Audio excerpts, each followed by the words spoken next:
立法院交通委员会将审查代替公司明年度预算，因为立委咧批评讲代替的变数普遍拢并不清晰，讲要冻结代替明年6000万的清洁外包预算，要求先提出改善报告才来瞧。代替现场嘛保证会搁加强来检讨。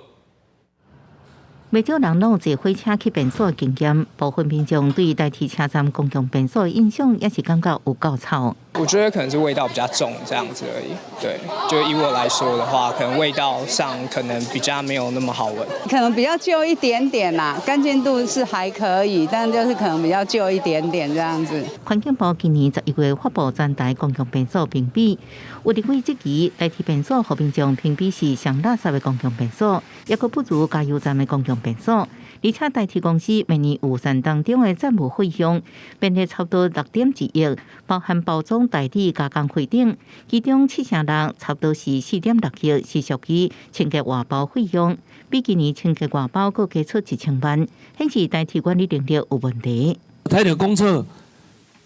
花那么多钱，就评比起来是最脏的，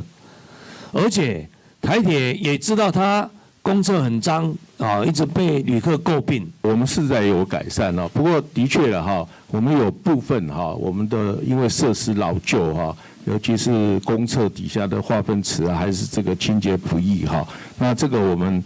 陆续啊，我们都编有计划。立法院交通委员会测试审查代替公司113年度预算，因为立法不满代替便所垃圾无改善，最后决议冻结代替公司每年超过6000万的预算。代替爱提出书面改善报告了后才能动机，代替也承诺会加强改善。记者综合报道。